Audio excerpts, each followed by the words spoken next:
So much for coming out. Welcome. We are here for what we like to call here the gallery, Conversations in the Gallery, an ongoing program and series with all exhibitions where the gallery owner, Richard Beavers, invites the artists, curators, and others to have conversations in the gallery about existing and upcoming exhibitions, but also social topics that concern particularly the Black community. So today we have the great honor and the pleasure of welcoming Xavier Daniels and his solo exhibition here, In Search of the Fraternal. Thank you. Definitely like to welcome all of you who are not only here but also joining us online. We would love to engage you with questions at the end. So for those of you who are on YouTube, we welcome you to drop your questions there and we'll address them towards the end. A little bit about me. I'm Jeremiah Ojo. I'm the exhibition curator.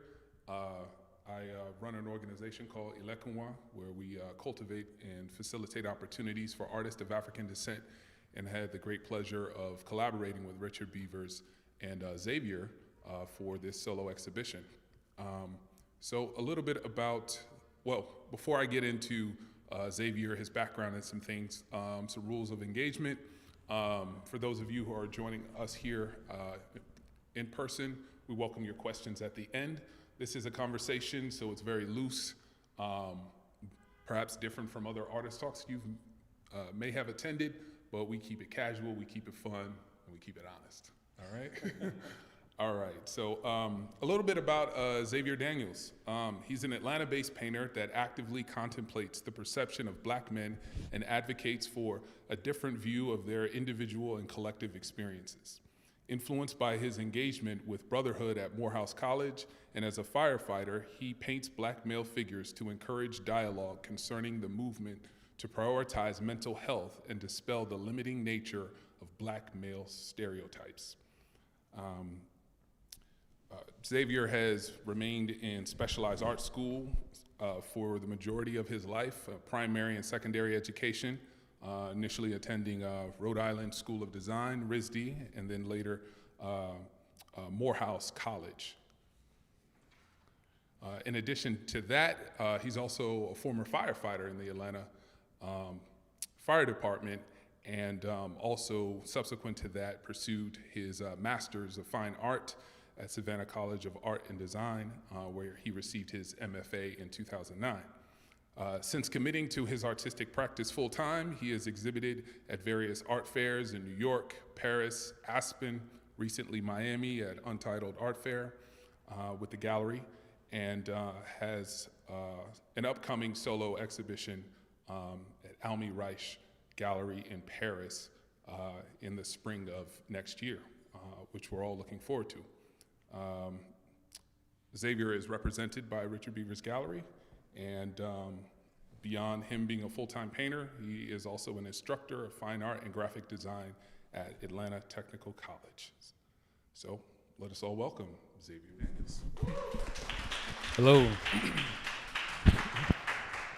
All right, Xavier, my man. I would just say you made me feel really old. It took a long time. Oh yeah, to realize that. It's good. You got a lot of accolades, oh my and you know, gosh. this is your first solo exhibition, so having the opportunity to, you know, go down the whole roster, the rap sheet, the resume of all that you have done and continue to do, I think is important. One of the things we like to do here at the gallery is do these rapid fire questions. Okay. You ready? I'm ready.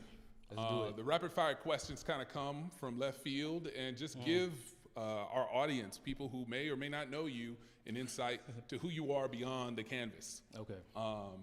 So first question. Okay. It's a hot seat question. All right. All right, Xavier, if you had $1 million today, what would be the first thing you purchase? $1 million. Only $1 million? This is a rapid question. Okay, $1 million. Okay, so $1 million. I live in Atlanta, Georgia, so $1 million can go a bit further. So I'm shooting for my dream home with a studio in the basement, new construction with a view of the brand new pool, fountain. If I can squeeze in dream car, I'll do that too. I don't know if the $1 million can go that far, Hey, but man, it's Atlanta. I shoot Anything for the can. stars. Yeah, awesome. That's great. That's great. And that'd be the first thing you purchase. That would be the first thing. Awesome. How many bedrooms in this house? I don't know. With only $1 million, I'm shooting for at least 4. Okay. Well, you have a studio below, so you continue to generate more paintings and income. Random question. Quickly. You okay? Nike or Adidas? Nike. Okay. Do y'all agree with that? Awesome. All right.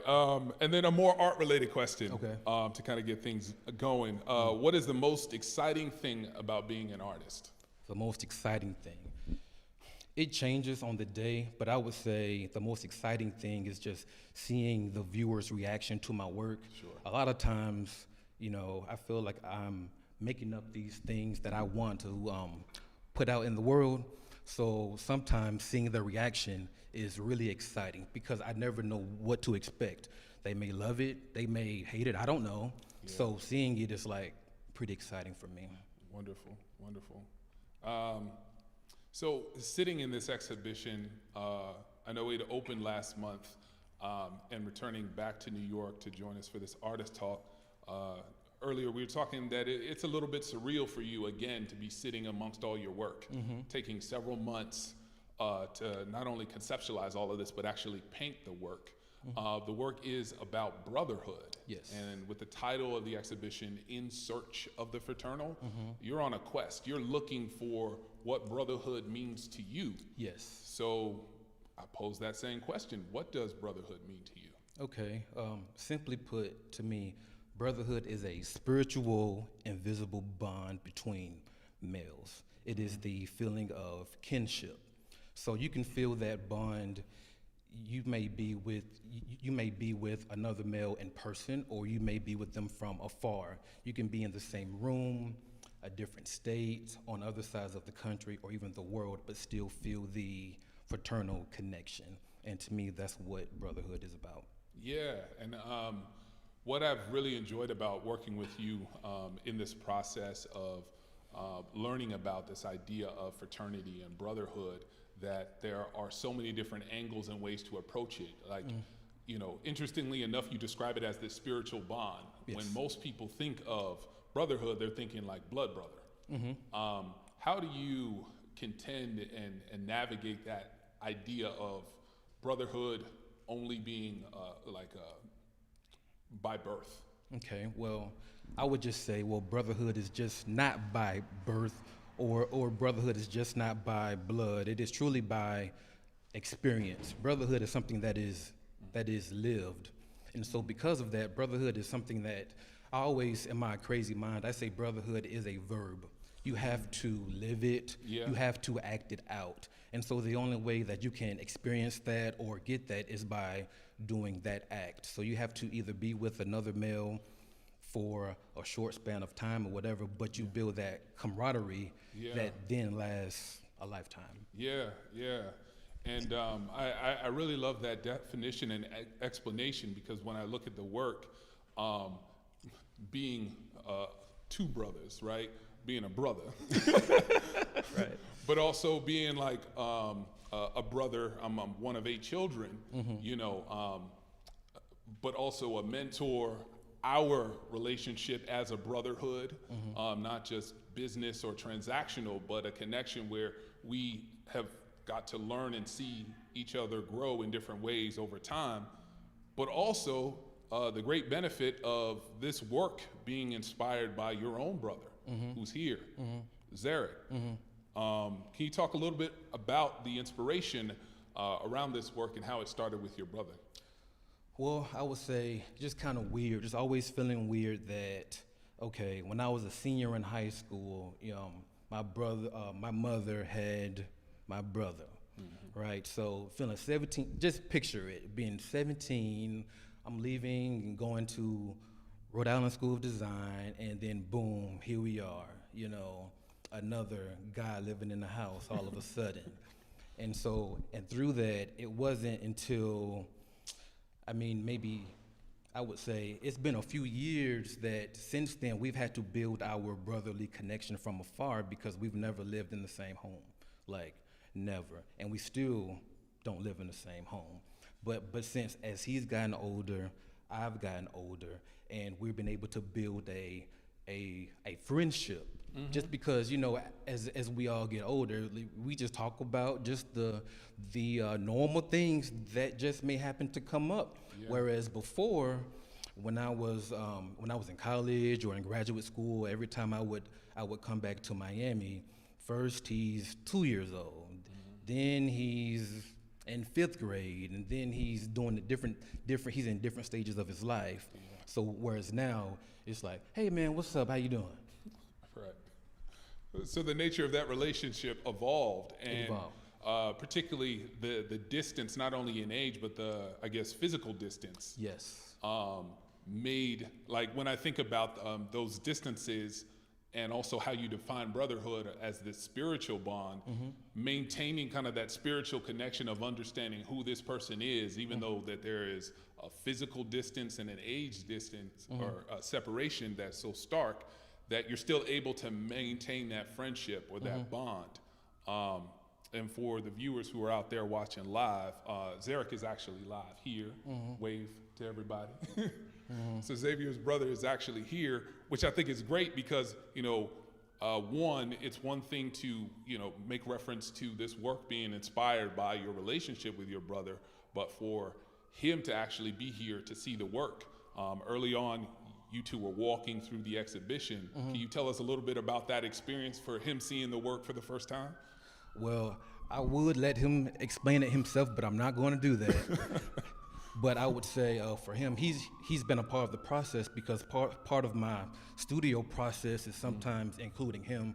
I mean, he's like my go-to model, muse, and all of that. So for him to see the work for the first time and say, okay, so this is the process, and see the end result. And because we don't live in the same home, or we don't even live in the same state even. So for him to see the work come from beginning to now is like a full circle moment. Yeah, I think that's really special. And in the spirit of that full circle moment, you and I have known each other for a number of years now.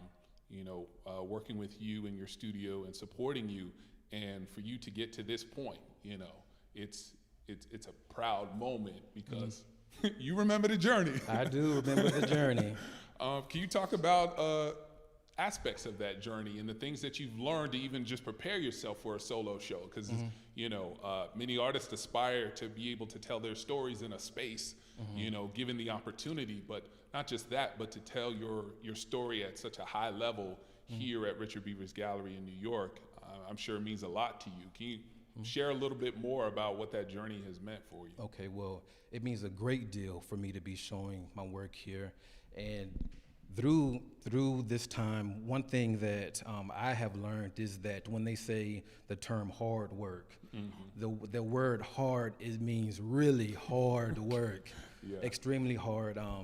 The art critic Jerry Saltz gave this advice, and I believe it to be true, that he said that if you have the first 2 hours of your free time, even if it's like the first 2 hours of your day, or even if you are a student or you have a 9-to-5 job, the first available free 2 hours, if you do not begin to create within those 2 hours, you will not do anything. Yeah. You won't.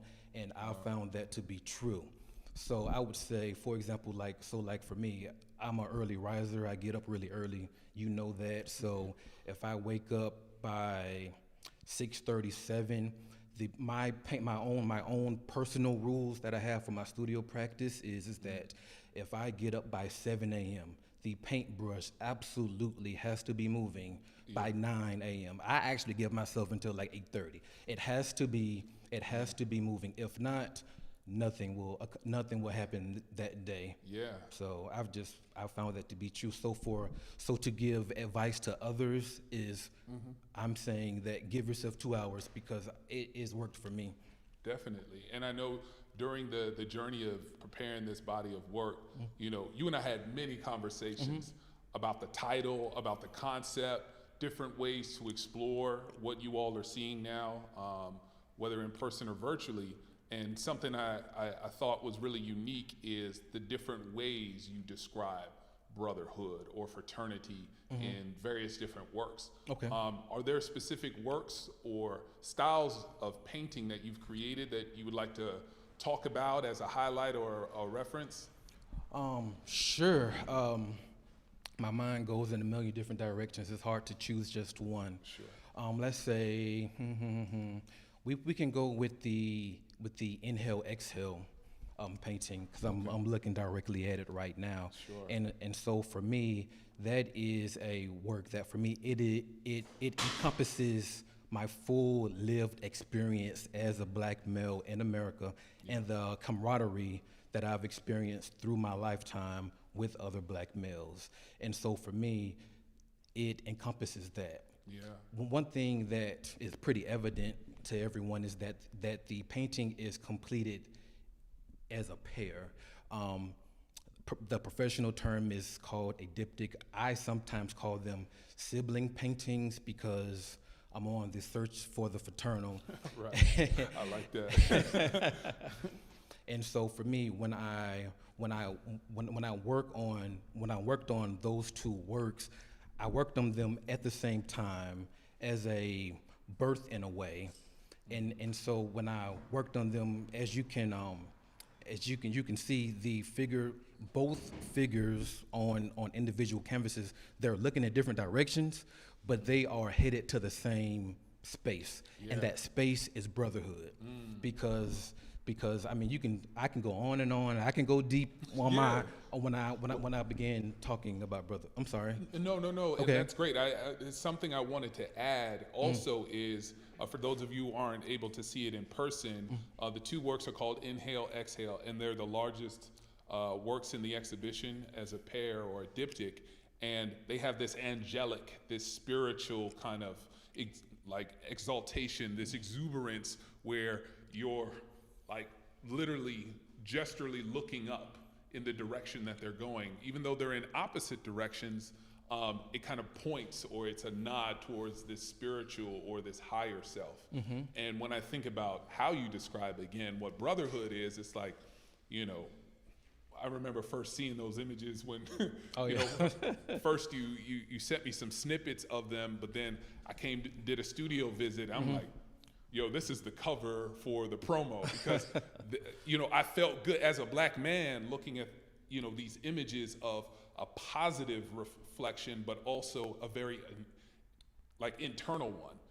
I internalized the work very deeply, and I have found even as us putting the exhibition together, just the draw of people coming into the gallery, they just kind of float to the back because there's just this powerful weight that comes along with the work. And how does that make you feel, seeing people react to the work in that way, particularly black men? Well, I would say in short, it makes me feel proud, because that is the reason why I do my work. I really want black males to see the work and feel proud. I really want them to be encouraged to live their best life. I really want them to feel comfortable going out in the public and letting their guard down, and becoming vulnerable and saying, I'm just going to be me. I'm going to live my life every day. And it doesn't matter what society may say I can or cannot do. I'm going to do it because this is what I feel is the best thing inside. Yeah. And so when I go back to brotherhood, it's one of those things where you cannot see it. You have to live it. You have to feel it. And so that is the feeling that I'm trying to capture in the work. Yeah. And I think it resonates with anyone who has the chance to see it in any form, digitally, but most importantly in person. And again, going back to this title that I think is so great, and I know you anchored it. And when you told me, and I'm like, we're going to use this for something. It's either the title of a painting, and then later, you decided to call the exhibition In Search of the Fraternal. And that quest that you make reference to really started at Morehouse. Can you talk to us a little bit about your experience at Morehouse, and then later becoming a firefighter, and the context around that, particularly as it relates to working and growing up in Atlanta? Okay. Well, I would say, if you don't mind, let me start before I get to Morehouse. Definitely. So make it just it makes sense, okay? Sure. So I'm a self-proclaimed art school nerd, been to art school my entire life since third grade. So when I originally attended Rhode Island School of Design in Providence, Rhode Island, great school, I was feeling that I wanted more culture, if you will. So I made the tough decision to transfer to Morehouse College, and from there I was surrounded by black men, and it was something that it was just, again, it's one of those things, it was just difficult. It's just difficult to describe. You just have to live it and just surround yourself with it. And that was something that I wanted. Yeah. And so once I got there, it was great. And one of the things that I took away from that was like all of the great African American artists that had come before me, if you will, which, although I was an art school nerd, I was unaware of many African American artists because it was just maybe 1 or 2 pages in the very back of the art history books, and then depending on your education, you may or may never get to that section of the book. Yeah. So when I got to Morehouse, one course in particular that was really life-changing for me actually was African American art history. Oh, wow. And I absolutely loved that course. It was one that I was like excited to attend every week. Although I would say the course was Professor Akua McDaniel. It was a difficult course, and I can't say that I even passed the course with flying colors, but I learned so much. Yeah. And so although my grade did not reflect how much it influenced me and how much I learned, I love how you're vindicating your grade. It was maybe even the course that I took that really set me on my path, because being an art school nerd, it was more of technical ability and all of that. But there I was able to get the legacy, if you will, of other African American artists, and say, okay, I felt like I had something else to like put in my tool belt, if you will, to go on my quest, and being able to see the large murals from Hale Woodruff in Atlanta, and all of those different things. I just was not exposed to that, being an art school nerd in the of the 80s and 90s. Yeah. And grounding your work in kind of that art historical canon, I think, is important, because in our dialogue, it's one thing to talk your experience, particularly as a black man, and what brotherhood means to you, but also be in conversation with history. I think is really important.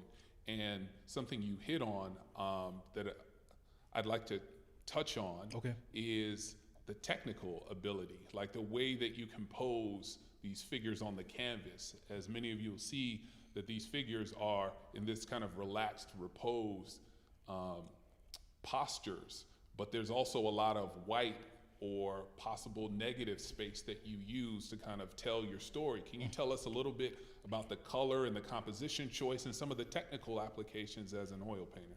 Okay, great. Well, I'm glad you brought that up. So this is where I can get long-winded. So just tell me, just say, hey, shut up, Xavier. All right. So technical ability, I've been painting a long time. Yeah. So I did my very first oil painting when I was 14 years old. And so, years and years later, I'm able just to continue to try to aim to do my best work. Yeah. And so this is just what you get. Yeah. It's just the time and experience, which goes back to another painting in the show that we'll get to. Sure, yeah, we'll touch on that. So it's just years of experience, and technical experience, but also many years of lived experience. Sure. So I'm not a spring chicken. So this is just when I talk about brotherhood, it is many years of just being a black male in America, a contemporary black male in America today. And so because of that, putting all of that lived experience along with my years of painting experience together, this is what you get. Yeah. And to anchor what you said about what I feel makes you an expert on this topic of brotherhood or this kind of spiritual kinship, particularly amongst Black men, is one, your Morehouse experience, but then also as a firefighter. Yes. Tell us more about being a firefighter, particularly in the Atlanta Fire Department, which is predominantly African American. Yes. And what that experience was in contrast to other spaces or examples of male relationships that you've seen. I would say being a firefighter in the city of Atlanta was one of the key cornerstones of brotherhood for me, because before then, being a self-proclaimed art school nerd, I was around other males or just students in general that we shared like interests, just going to college and majors and all of that. Whereas becoming a firefighter was more out of necessity. I was getting older, and long story short, I needed money. I had moved to New York City to try to make it big as an artist. It didn't work out. 9/11 happened. Wow. I've moved back to Atlanta. Not a firefighter. I could focus on my art. Yeah.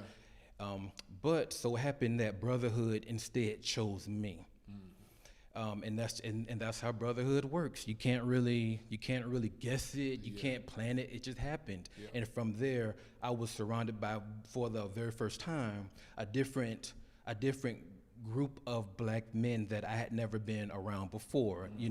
Whereas before it's more collegiate artist, whereas now it was your cable guy, or just like or your mechanic, or those like everyday heroes, if you will, just like your everyday Black men who they do the best job that they can absolutely every day. And so through that, I was able to meet a group of guys, mostly Black men who to me really truly embodied what it means to be a male or to be a man. And they did it effortlessly. They did it with class, if you will, and I just think of them as just being like those like everyday heroes. Yeah, and it's interesting you say that, because kind of that unexpected experience happening. I mean, you come from this densely populated city of African American people, Black people. You go to Morehouse, which is like the Harvard of HBCUs, so to speak.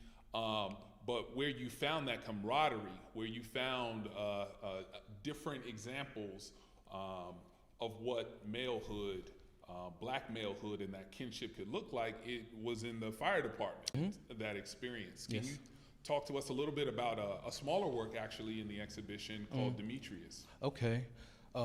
So Demetrius. So in short, this is a work that it kind of is just a shout out to a good friend of mine who I met at the fire department, and it was truly like, as a matter of fact, Zarek has met Demetrius before, and it was just one of those things where just picture it, Fire Academy recruit school. Here I am, this artist guy, I feel like a fish out of water, and then just around, just like other guys, and I met Demetrius, and long story short, we are still friends to this day. Wow. It's one of those things where he was like a great example of what it means to be a father, for example, without having a father figure.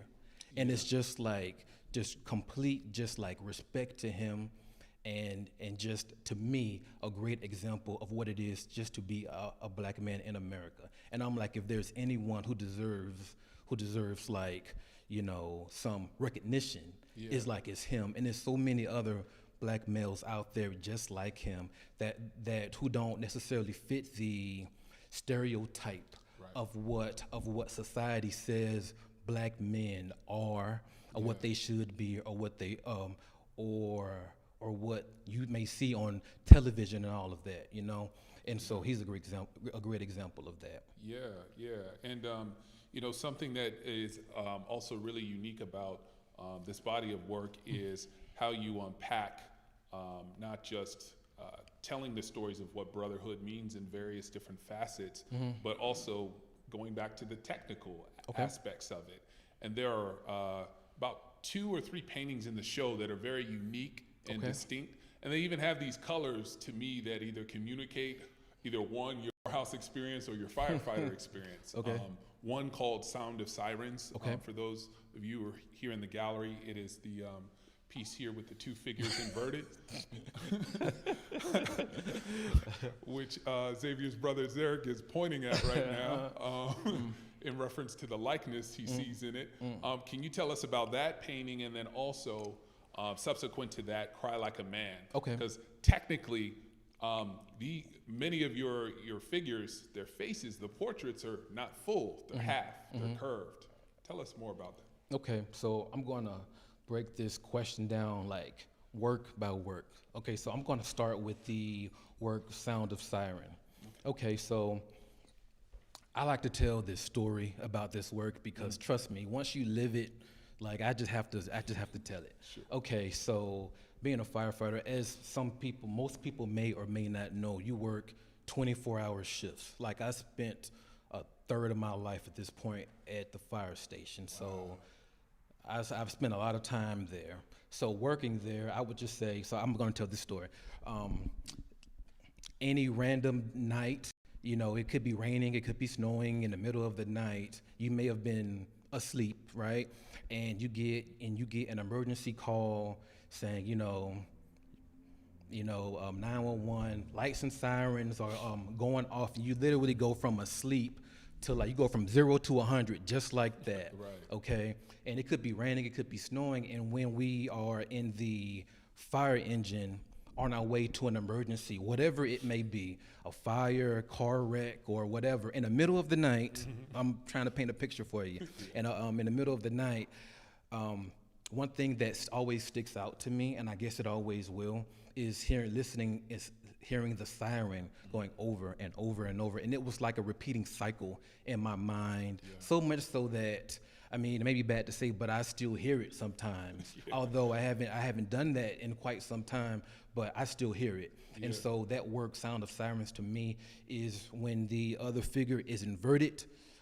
That is, in my artist's mind, the cycle of the siren happening over and over and over and over in the middle of the night, because that's when it's like really loud. And it's a particularly favorite work of mine, and many people who have experienced the exhibition, particularly in person, because different from some other pieces, there's some texture, there's some pulling of media, right? It's a combination of not just oil paint, which is the predominant media that you use in your painting practice, but also acrylic. Can you tell us a little bit more about how you manipulated the media on canvas for our art purists that are out there? Okay. Well, I am a oil painter at heart. But I'm also a contemporary man, and so every now and again I do like to include acrylic paint in the background. The figures will always be oil, and even a lot of the figures are acrylic. I mean, a lot of the figures are oil paint.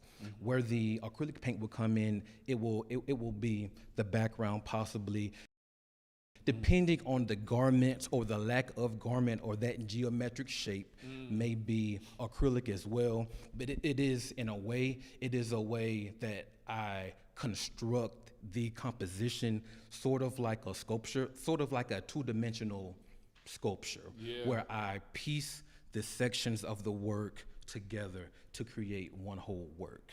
Yeah, and it's really unique in that sense. Was that too artsy of an answer? No, it was okay. right on point. Okay. For those who are looking for that, you got it.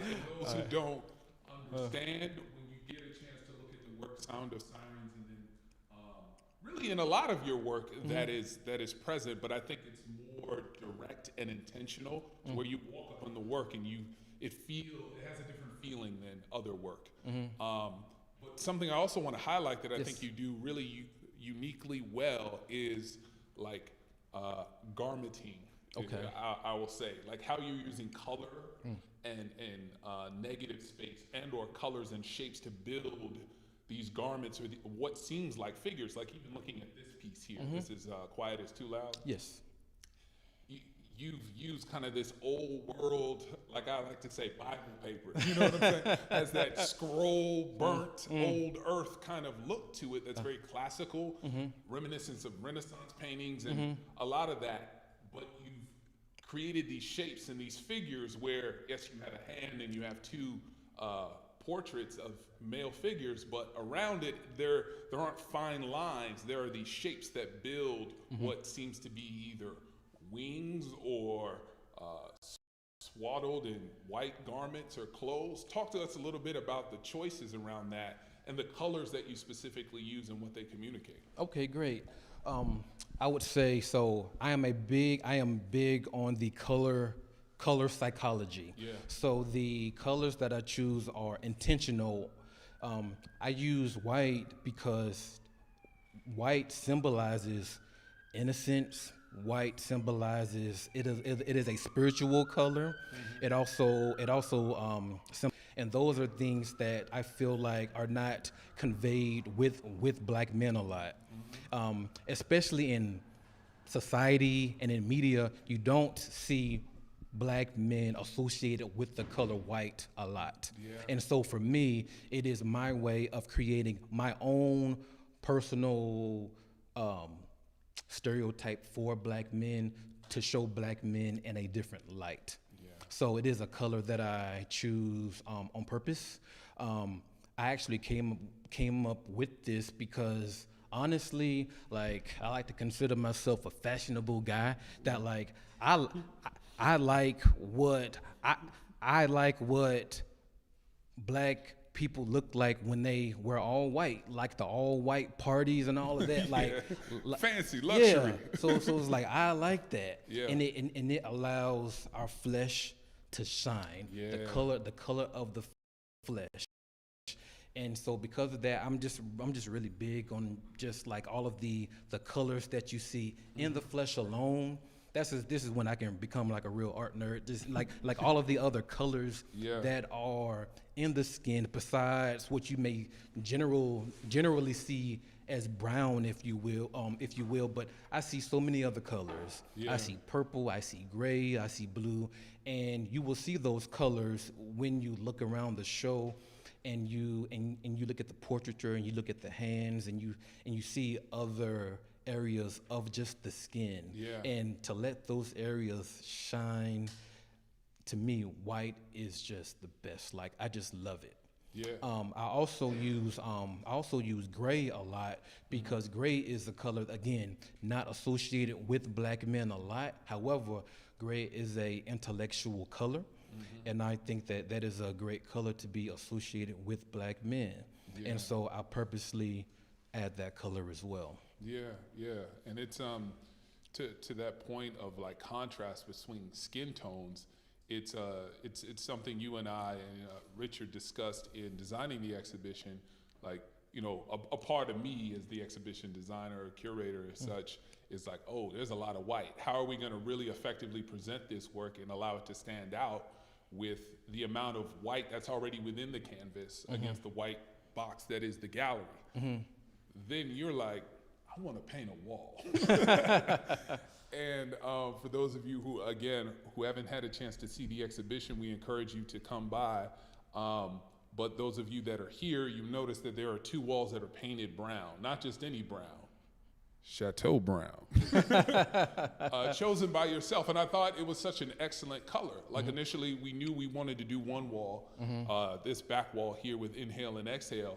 But then with my assistant, Christina, it was actually her suggestion to really push to like, oh, you know, it'd be cool to do another wall. And for the works over here, Demetrius and Ubuntu, we decided to paint that Chateau brown as well. And it gives this beautiful counterbalance to a body of work that could be really stark white. But it also is kind of a nod to what you do, right? Kind of combining and conjugating browns and whites, and the contrast of it makes it really pop. So when you look at the brown, it kind of folds into the skin tones of the male figures that are there. and it feels very classy. It feels intelligent. And I would also say I just have to tell this story because it came across so when I choose white, I actually paint the surfaces white. And so and with that what that's able to do is like it gives the work a textural quality as well. I mean, because I would just say this: white is it can be a difficult color to work with. However, I feel like it is the best color to represent black men the way that I want them to be seen out in the world, because it is something that we don't see. So it is my way of pushing a new narrative, a positive narrative, and a way for society to see black men. There's so much to unpack here. And I forget. I didn't tell the story. Yeah. Okay. So another thing is when we talk about the shapes or possibly the garments, it's kind of my way of showing a bit of like the elegance and just the swagger that we as black men have naturally, right? You don't have to try very hard. You don't have to show it off. It's just in us. And so what I try to do is show that off, but like in a elegant way, sort of like how would Alvin Ailey show it, with just through like movement and shape, and just kind of like feeling like if you just felt like a bit of just like wind against the garment, how would it look? And that's kind of how I come up with the shapes. And to that point, as you're explaining it, I'm looking at this piece behind you, the Scent of Ood. Okay. And I love this piece because the thoughtfulness behind the title. And I remember when we first got to work, I was like, oh, sound is spelled incorrectly, and you're like, no, it's oud. And I was like, what is oud? And you had to explain it to me. And to your point around gesture and movement, this figure is in movement, right? With not just the posture of hands, but the elbow and the somewhat inflection of the head and the eyes. It's like a hip shift. Exactly. There's some like turning there. But specifically around the title, can you tell us a little bit more about the history of the Scent Ood and oud itself and what that means? Okay, yeah, certainly. So the Scent of Ood is the title of the painting that's behind me right now, and it is inspired by the biblical tale of the three wise men. And so they took a great journey to bring gifts to the newborn king. One of the gifts that they brought with them was frankincense and myrrh. At that time, those were very rare, very expensive materials that they had at the time to create a fragrance, right? So my modern take on it is oud. So I believe that if they would have taken that great journey today, they would have brought oud to the newborn king. Oud is a natural material found from a tree that they use now in very expensive fragrances today. And I love oud, by the way. It smells great. And so my modern take on their journey to the newborn king is I call this work behind me the Scent of Ood, because I believe that they would have given oud as one of their gifts. And when I think about it, I always go like so deeply into titles and the metaphors that a lot of times I project things on the work. Okay. And when you think of the rarity of this this fragrance or this this wood that they get the fragrance from,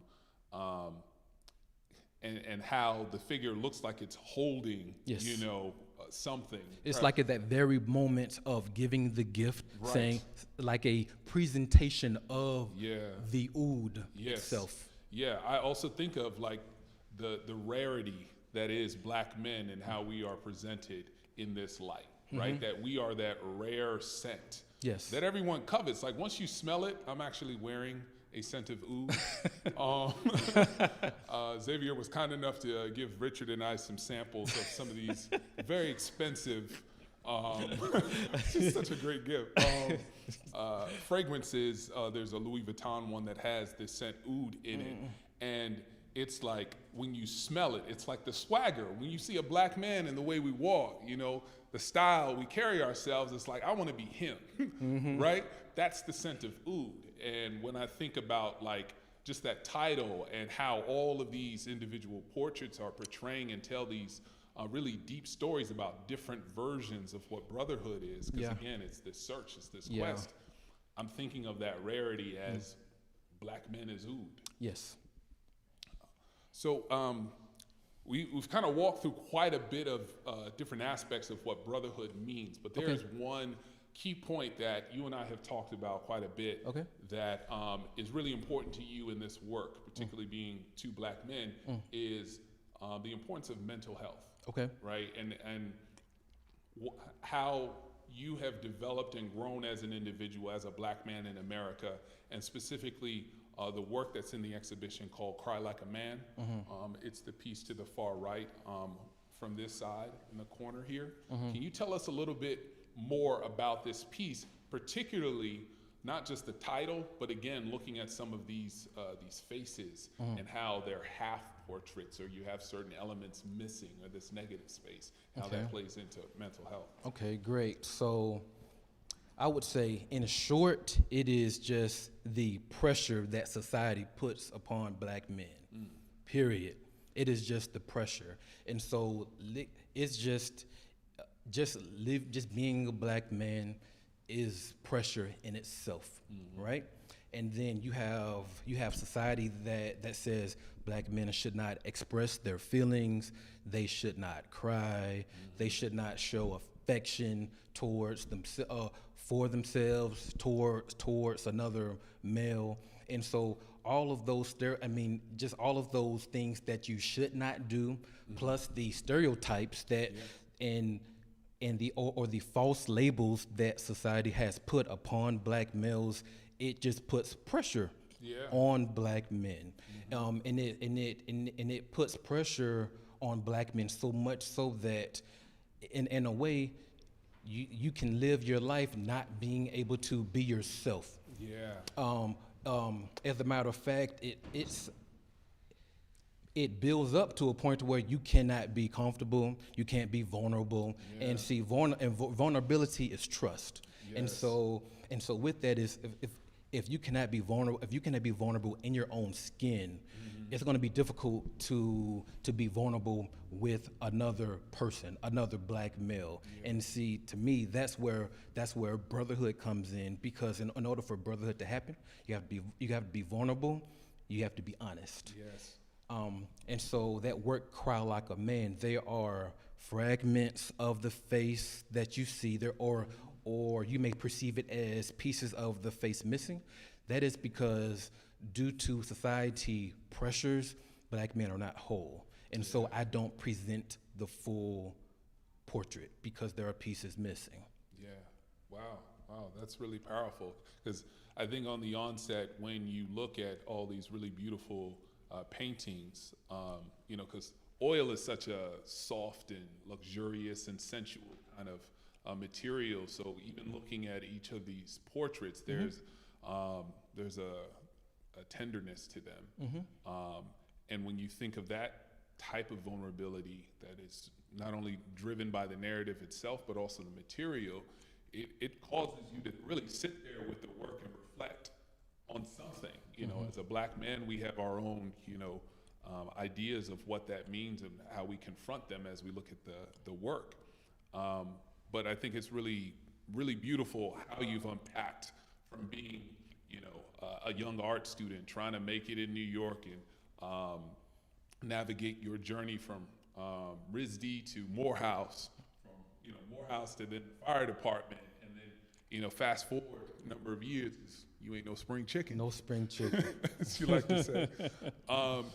you're now sitting in your solo exhibition and have had a chance to tell not only your story, but the story of many other Black men as a community and how it affects us socially, you know. And I think it's important for us, given the opportunity to engage you with the questions that, or even some of the ideas and comments that you may have for those of you who are here about the work. So we'll open it up now for questions.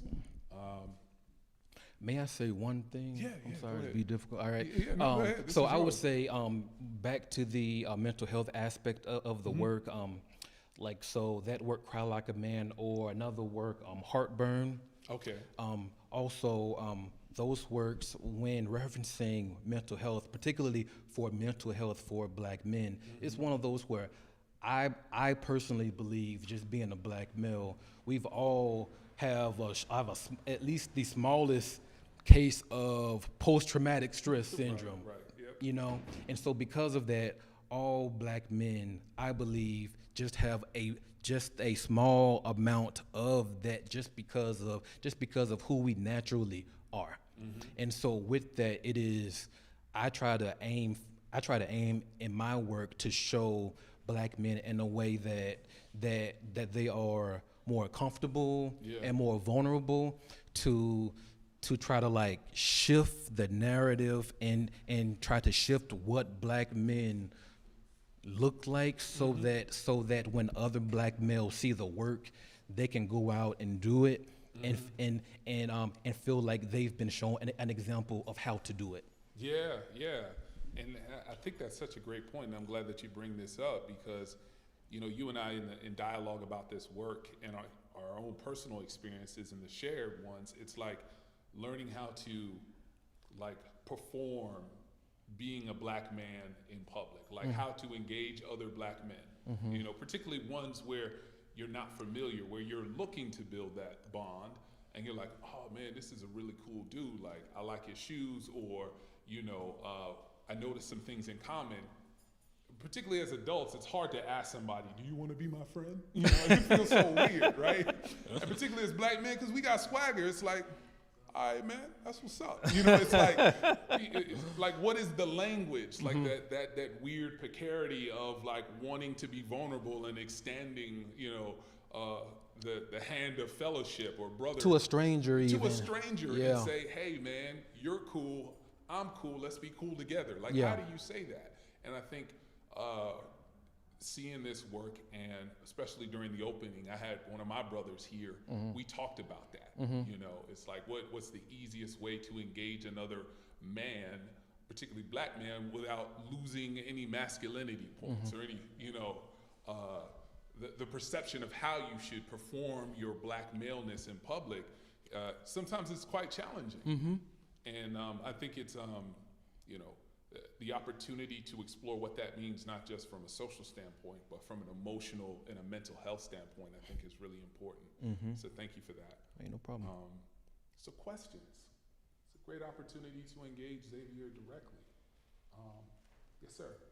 I'm curious about sort of the space and time in your process. Like, are these all made in the same studio? If so, where is that? You know, how long have you been on this, you know, this particular show? Like, how long does it stay? I don't have a sense of it, and I'm curious. And then lastly, just in terms of the time and space in your process, do you paint to music or to silence? And if the former, yeah, what is it? Okay. So I would say oil painting is a very slow process. It's very time consuming. So the work that you see here has been worked on throughout this year. And it's difficult to put a time on how long they take, but I pretty much listen to something all day long. Even so, I mean, even if it's in the morning, because I get started so early that because I don't watch television, but I do listen. So even if it's in the morning, it may be Good Morning America. By the time it's lunchtime, it's Pandora or whatever. And by the time it's, you know, like dinner time, I may be on my Kendrick Lamar vibe, or I might be on a jazz vibe, depending on how I feel for the day. Glasper. Yeah, or Robert Glasper, either one. It just depends on. It really just depends. But because I spend at least 10 hours a day in the studio, I tend to have different moods. So, yeah, I think, does that answer your question? Okay, cool. Yes, go ahead. Okay, well, I was gonna ask you this question, I feel like you explained it. Okay. But, I wanted to know, like, do you yourself, do you photograph your muses? And are, like, these poses and the perspectives premeditated, or is this just something that happened? Also, Okay. I did notice, like, in the paintings, you use, like, that bright red, Mhm. like, hints of it, and I wanna know, like, was there any reason? Okay. Yes. Yeah. Okay. I'm going to try to answer your question as best as I can. If I miss something, just tell me, because I want to answer everything. Okay. The first thing is, I would say the red. That is a personal aesthetic choice that I make. It is a way that, for me as a painter, I try to aim my best to create a intensity and emotion but while the figure's still being comfortable. And again, it's similar to the work like Cry Like a Man. Well, in that work, you can see like the emotion in the eye, and it's just and it's through the red. However, it's like at the very moment right before the figure may cry, it's like he doesn't, and that is because society says he can't. And so through that, it is that's the reason why you will see the intensity of the red. It's the aesthetic choice that I choose to add emotion to each figure. I forgot the next one. You got to tell me. I asked, do you photograph your muses? Well, you said you did photograph your brother. Mhm. You know, and were these perspectives premeditated, or was this like a Bob Ross happy accident? I'm at a runner's eye view. This looks good. Well, you know what? It's a little bit of all that. I would say I definitely start from a photo reference. Generally, my brother he'll pose, easy muse to get, and I mean, he'll pose, he doesn't have a problem with it. He'll try anything crazy. It's like, lay on the ground, do this, let's try this. It's like whatever, right? And then from there, I may truly just say, okay, I'm going to take this forehead, take this ear, and truly piece it together on the canvas as I paint. And so truly, the figure that you see may truly be a fragment of various black men to symbolize just, all black men. And I think that's also very unique Okay. as a painter. If I may just also add, particularly ones who work in figuration, is like many artists paint from references. Mm-hmm. And, when you're an art connoisseur like I am, like I look at a lot of images on the regular, particularly photography. It's like sometimes I see paintings and I'm like, I know the specific photographer who took that picture, Mm-hmm. where you got that pose. But uniquely to you, it's a composite. Like you're pulling references, ear, forehead, right nostril. You're like, I like the way it flares, and you incorporate. So you build a familiar face. Mm-hmm. Because it's like half of these, I feel like these are people that I know, Mm-hmm. but they could have been just like maybe an ear of like my cousin, and you saw it on Facebook. You borrowed his ear, right? And I think like the idea of that possibility opens up to invite all types of black men, Mm-hmm. right? To see themselves, or people who know black men, right? We all have a brother or a father, or maybe a male figure in our life. And approaching these works, particularly the hairstyles, I think are quite iconic as well, because it kind of charts yeah. different elements of region, and the poses. Like there's a bravado that comes along with each one of them. And when you think about how you compose, referencing your brother Eric, he's like, he's the ultimate man. Mm-hmm. And then you bring in all these other aspects based on your other, male relationships, I think is really unique. Mm-hmm. Other questions? Yes. Yeah, just to kind of piggyback off of that whole conversation, Mhm. particularly because of the three pieces behind you, do you use other muses?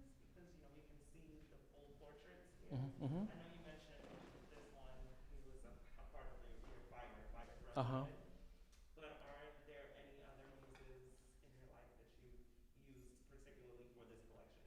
Well, no, there aren't any other muses because this body of work is truly inspired by my relationship with him. So I would say the muse is he and I's relationship. That's the muse, and then I will use other references, or I would say even, I mean, I would have to say yes, I do photograph my friends. Okay, so yes, so they do. So yes, they do pose for me, and I say, okay, I like this light. Hold on, I like your ear.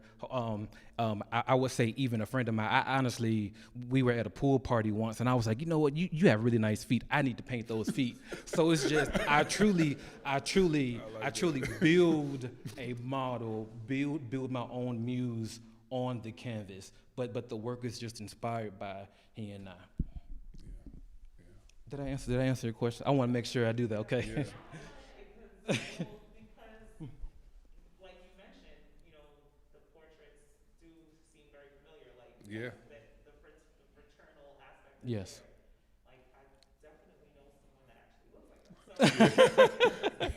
So hearing the process that you know take an air or a lip from this portrait and that portrait, that's pretty dope. Mm. So to be able to you know create new characters is yeah, it's pretty inspiring. And honestly, that is one of the things that I really enjoy when they talk about hearing. One of my favorite things about being an artist is that when I hear others' reaction to it, and it's refreshing to me because again, when I truly just like build a portrait, if you will, or build a figure, and I honestly really enjoy that everyone is able to feel a familiar face or have a familiar feeling when they see it. And honestly, that's one of the joys of just being black, if you will. You know, it is that comfort. Yeah. Such a great point. Other questions? I think you were first here. Awesome. Yeah, personally for me, I'm colorblind, so I don't see a lot of the huge red and whatnot that's going on. Mm-hmm. But what I can appreciate is the amount of detail that goes within the eyes. Mm-hmm. And I think it's just so interesting that there's so much detail and texture in the facial features that goes into all of your paintings, and how you use light to complement that, which kind of creates this really nice soft focus, and you know, in the different positions of the body and whatnot. So my first question is that because it's a general theme, is there a reason for that? And then two, when it comes to the preparation, do you start with specifically the eyes and work your way into like the background, or vice versa? Okay. I want to make sure I answer all your questions. All right. So I would say how I start. It truly just depends on my mood, honestly. If it's because, well, I would say I always start in the morning, but I would say depending on the references that I have, whatever is the largest portion of the portrait, that's what I would work on first, and that pretty much sets the tone for everything else. Yeah. I would say, and then when it comes to the white and the balance of that between the eyes, yes, it's that because I personally think that using the white, I'm able to make my own geometric shapes, and so I use that to create a frame, if you will, that helps to focus on the eyes and also the flesh. Thank you for that question. That's a good I question. believe you had a question here? Compositionally, I think they're incredibly interesting. Okay. Because they have this very strong sense of ascendancy, Mm-hmm. at the same time that they have this very profound protectiveness built into the compositions. That's reflected in both the strength and the vulnerability of every subject, and if you could speak to that. Okay. Well, I like that you said the protective quality. I really enjoy that because, again, going back to the theme of the work, it's kind of like the responsibility that a big brother would have. You know, again, when we talk about like having a sibling that is like 17 years younger, there's a natural sense of protectiveness or responsibility that comes along with that. So I really enjoy that you're able to pick that up in the work. When you and you mentioned the composition as well, I'm big on composition, and that's it's one of the things that I stress with my art students also. It's just one of the things that is important to me as a painter, and so there really isn't a formula. It really is one of the things that it is intuitive, and you really have to like feel it. You can't overthink it, and it's like whatever feels right, and then you stop right at that moment, and that's the composition for the piece. Yes, question here. I'm sorry if you've already answered this question, but there's like this kind of earthiness or like these earth tones, and most of these like are very kind of steepier earth, and then over here this piece gives this kind of sense of a cooler. So I'm really curious about this juxtaposition of all of these beautiful like earth tones, and then this picture in particular, there's a break from that. Okay. Well, I am a big fan of just earth tones, and so there's in my crazy artist mind, you know, you have like earth tones, and then you also have like tones from the sea, and that's where the colors from that particular work come into play, and it's one that it kind of references the past, present, and future of Brotherhood, what Brotherhood has been, what it is now, and what it could be in the future. So, and I just thought that the idea of like sea and water was like a good way to like mesh that together. Thank you for picking up on that. Thank you. And that's my particular favorite. There's a story behind why it's in the show. I won't tell it right now, but Xavier knows. But yeah, thank you for your questions. I think we have one over here as well. Okay. Oh, hey. So your brother and your relationship inspired this whole show. Yeah. But I noticed the only picture that has your brother's actual image is Sound of Silence. Could you talk about why you chose that, especially when you told the story about Sound of Sirens and the repetition of the sound in your head? Is there something about that? Am I just digging too deep? Well, I will say this, and he will probably say this too.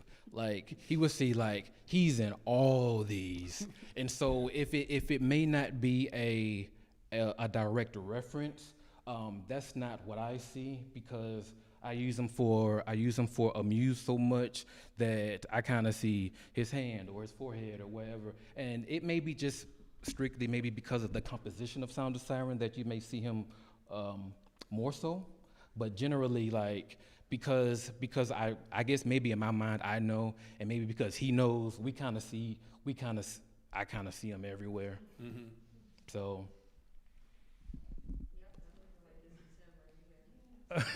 Yeah. And can you talk a little bit about that experience? I don't want to put Zarek on the spot again, but I think it's yeah, but it's about brotherhood, and I think the fact that you can have such a strong relationship with your brother, that he is able to carry the connection you all have emotionally, but also physically throughout several different paintings, that if no one knows you or this story, they're like, oh, these are all different people. Can you talk about the reaction, again, about like what that felt like for him to see the work and see himself? Were you nervous about how he was being possibly portrayed? I was not nervous. I was not nervous at all.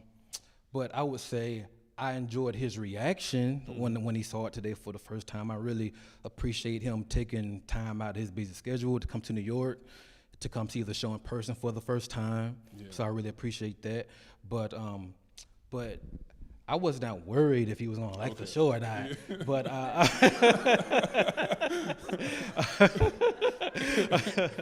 But I am glad that he's able to see himself in the show. Yeah. I really appreciate that, and I think part of it is just him being a part of the process. You know, it's like a good thing too, because again, like he's truly there. Like we are like literally like in the bedroom, like shooting photos from like he's laying on the floor and I'm standing on top of the bed snapping photos, trying to get, you know, different angles and all of that together. So it's just a cool full circle moment. Yeah.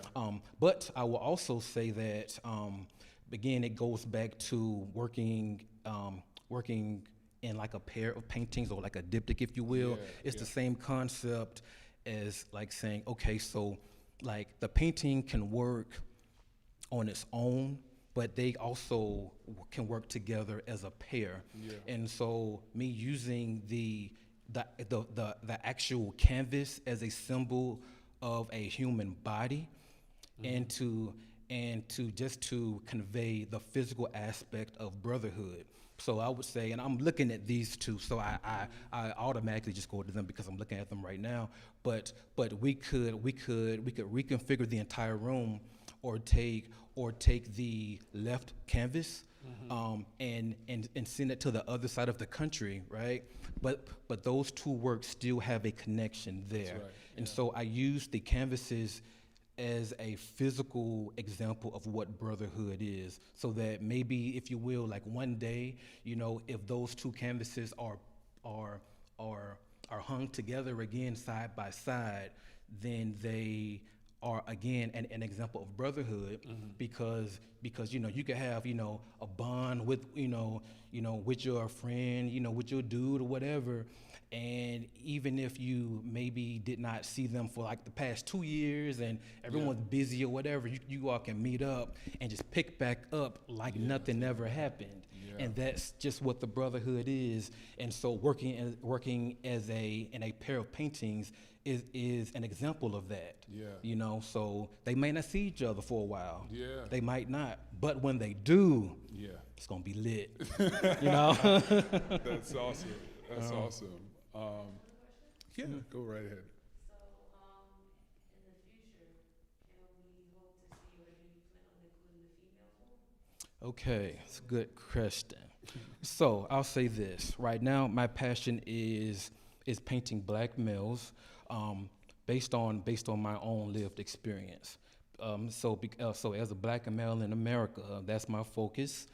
I have painted women before. There are some female paintings floating out there in the world, but as of right now, my focus is black men, because it is something that is a passionate subject for me as a black male in America. Yes. I just glanced up here really quickly. Uh-huh. Thought you attended Morehouse. Did you take up painting while you were at Morehouse? Yes, I was an art major there. You were an art major. Yes, another Kind question. of piggybacking off of that, while at Morehouse, and obviously you've got to have references that you pull from to kind of help, you know, inspire or influence your artwork. What are those? Who are those references that you would say? Whether they're painters or actors or just, you know, philanthropists in the world, who are those that you kind of pull from? Oh, great. I would say, well, first, again, like I mentioned before, I guess just like the movement of Alvin Ailey is a big influence for me. The oil painter Barkley Hendricks is a big influence for me as well.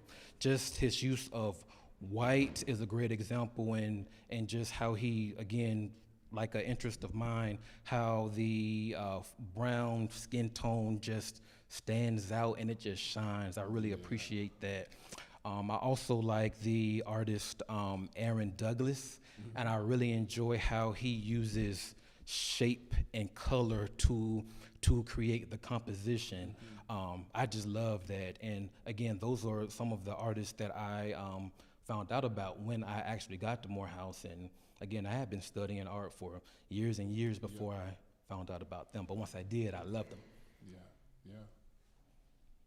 Well, awesome.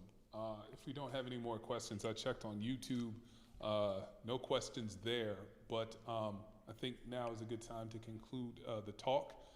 We will still be here. Oh, I'm sorry, got one question here. Yes, please. I wonder if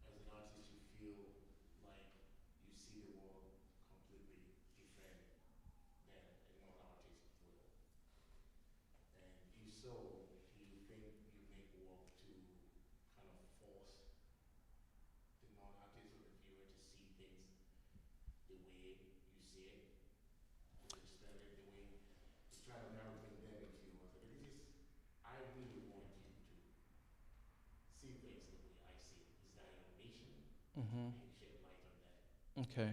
Well, I don't try to force the viewer to see things the way that I see it. But one thing that I aim for is to bring a light to the things that I see. And based on the things that I see, I have my own opinion of how we can make things better.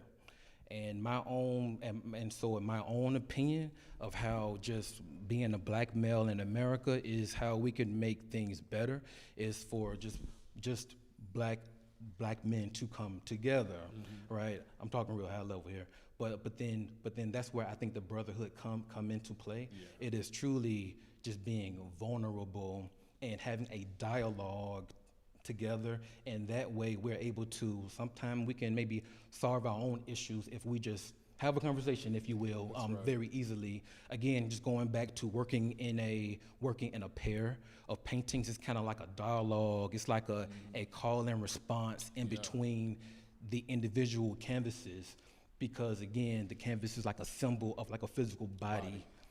And so that's why I work in a pair. So it's like it's like a conversation. And so that's ultimately that's what brotherhood is. It's just being vulnerable, talking, and just saying, hey man, I feel kind of uncomfortable saying this, but I'm going to say it anyway. Let your guard down, be vulnerable, and speak your piece.